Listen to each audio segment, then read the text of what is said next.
France bans short-haul domestic flights in bid to reduce carbon emissions. Here's a summary of the article. France on Tuesday formally banned domestic flights on short routes that can be covered by train in less than 2.5 hours, a move aimed at reducing airline emissions that has also irked the industry. The change will mostly rule out air trips between Paris and regional hubs such as Nantes, Lyon and Bordeaux, with connecting flights unaffected.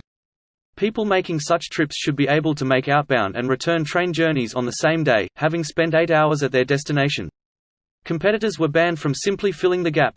Laurent Donquil, interim head of industry group Airlines for Europe, told AFP governments should support real and significant solutions to airline emissions, rather than symbolic bans. Brussels had found that banning these trips will only have minimal effects on CO2 output, he added. While Green MPs have called for banning small private flights altogether, Transport Minister Clement Beaune last month trailed a higher climate charge for users from next year. This post received a score of 14,000, with an upvote ratio of 95%. Here are the top comments in response to this article. Does this include private flights? So no. Clearly the answer is everyone gets a private plane to fly anywhere, everywhere. Much more energy efficient than a larger plane flying a bunch of people to fixed locations. I am curious though, what is the emissions difference between one of these short-haul flights vs dozens of cars or a few buses making the same trip? Yeah, I know trains are a thing, but that's not really an option everywhere. If 2 or more people carpool, it's less emissions, I think. Source. It also depends a lot on the distance.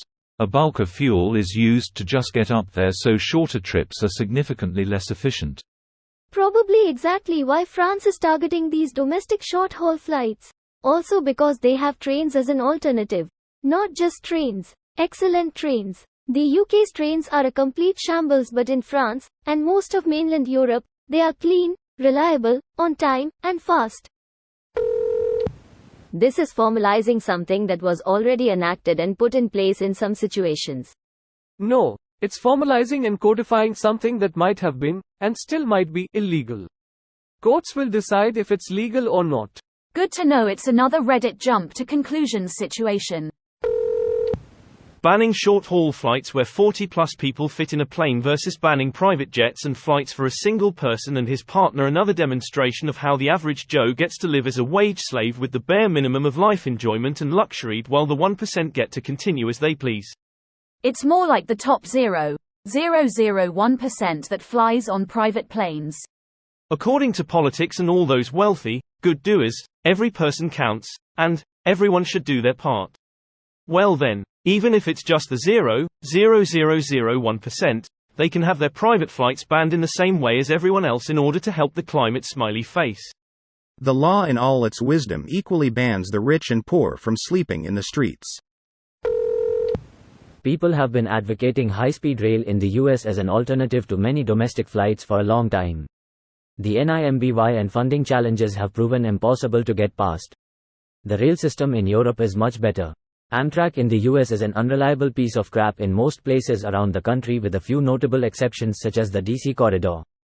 In Cali, the light rail in the Bay Area can be much better than driving.